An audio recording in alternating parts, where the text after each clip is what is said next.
friends. Welcome back to episode 5 of our discipleship series, The Catholic Faith and Public Life. Today is Thursday, October 29th. It's an interesting day in history. Number one, it's the day that Rome fell to Mussolini, leading up to World War II. Number two, it's the day that the stock market crashed in 1929 in America. And then in 1981, my mother gave birth to me. Today is my birthday.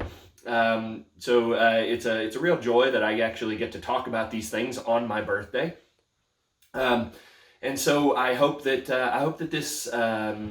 this series has been valuable for you. I hope that this particular reflection is valuable for you as we move toward the election in just 5 days, right? November 3rd is right around the corner. Most of you who are watching this have probably made up your mind about who you're voting for. Many of you have probably even already voted. I have not, and I'm going to save that for November 3rd. That's just a thing that I always do. I'm going to go on election day, even if I've already made up my mind. Okay, so what I want to do today is I want to talk specifically about Catholics as single-issue voters, right? That gets thrown around by a whole bunch of people, and it's not just about Catholics. It's particularly about Christians, evangelical or Catholic or any other stripe, being quote-unquote single-issue voters. And the reality is that when people say that, they are talking solely about the issue of abortion. You know, if I were solely going to vote based on my stance against capital punishment or my stance against war, right, I would not be called a single issue voter, right? It's solely about people who vote against abortion, right? So the way that I want to kind of couch this or give you an analogy for it, right? I'm standing here in my house and I have to think about my house as a whole entity, right? The kitchen is not separate from the bathroom and the attic is not separate from the foundation.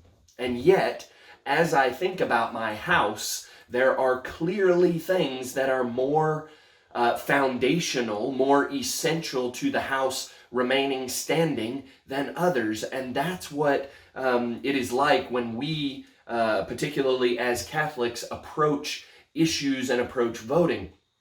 There are very clearly issues that are more foundational than others, even though we are not looking at single issues, right? We're looking at the whole house. That's in fact what the word Catholic means, kataholos, according to the whole. So we always, if we are using our Catholic intellect and our Catholic spirit, we are looking at things according to the whole. But when we look at a whole thing, we can always see the foundation.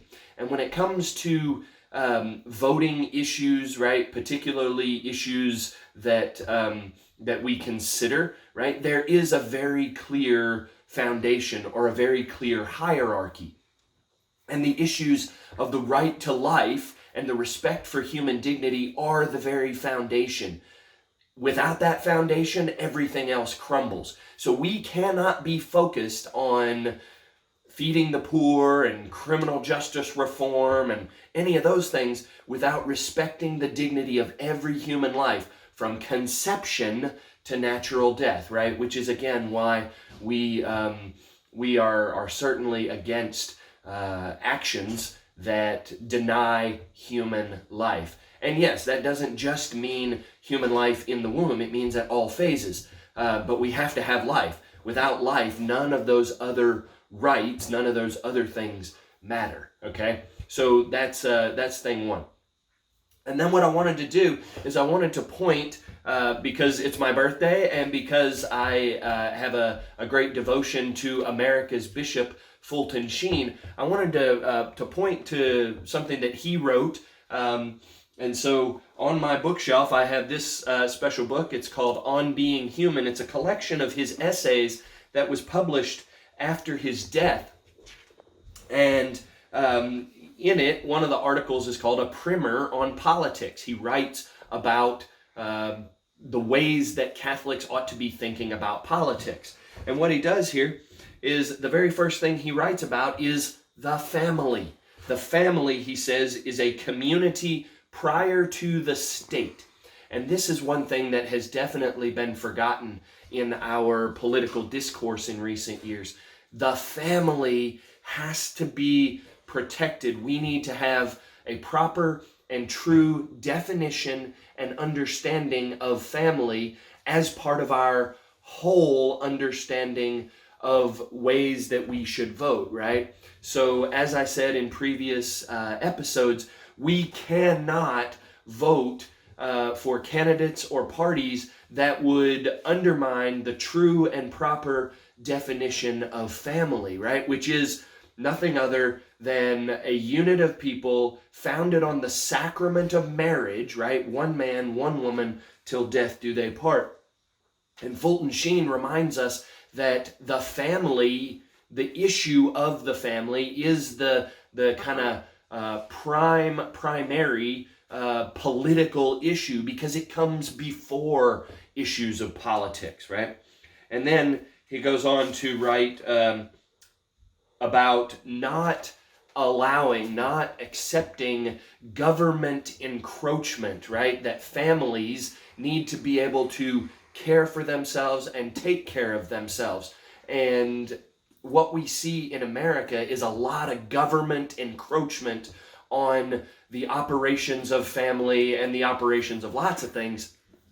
And we have to reject that. We have to say, when we're taking our whole view of the American political landscape, that we have to reject anything that would allow the government to encroach on the lives of families and the ways that families can provide for individuals, the individuals within them, okay? And, I know some people are going to say, well, if families can't provide health care, right, then the government should. Well, that's not exactly true. Yes, families need health care, right?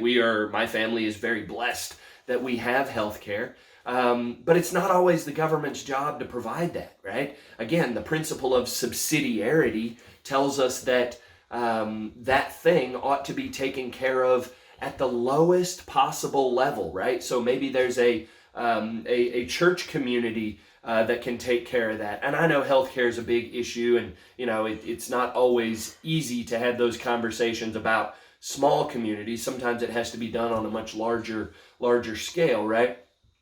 But what I am saying is that the way that the government in the United States in the last, let's say, 100 years has encroached on the liberties of individuals and families is absolutely something that we have to reject, okay? And then finally, what Fulton Sheen goes on to talk about is how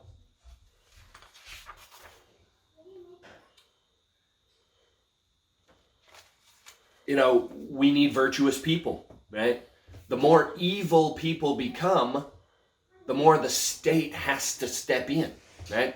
And yes, we've seen that in American history where there have been clearly very, evil trends, right? People not acting as they should, not taking care of others as they should. And so the government had to step in. Well, what I would like to call you to do is to go remind people, be virtuous. Be virtuous instead of expecting that somebody else, like the government, is going to take care of your problems, right? Because that's the deal. Whether Donald Trump wins or whether Joe Biden wins, neither one of them is really going to take care of your issues, right? Neither one of them is going to take care of your family at the lowest possible level. That's going to come from your neighborhoods. That's going to come from your local government. That's going to come from your church communities, okay? So let's not focus on who wins the presidency, because ultimately that should be the least important office in our lives, right? And there have been presidents throughout the country, throughout the history of our nation, who have said that, right? My job is to stay out of your life, right? And that's, I think, what we need to focus on. So we need to focus on building virtue in our families, in our children, and in our communities, so that we can get those higher levels of government out and let them be very small and effective in those small things. So I hope this helps as you perhaps prepare to go to the polls on November 3rd. I'll have one more episode with you next week after the election. And of course, after that point, what we're going to talk about is how we move forward into 2021, no matter who our president is. So with that, I'm going to sign off. Take care. God bless you. I'll see you real soon.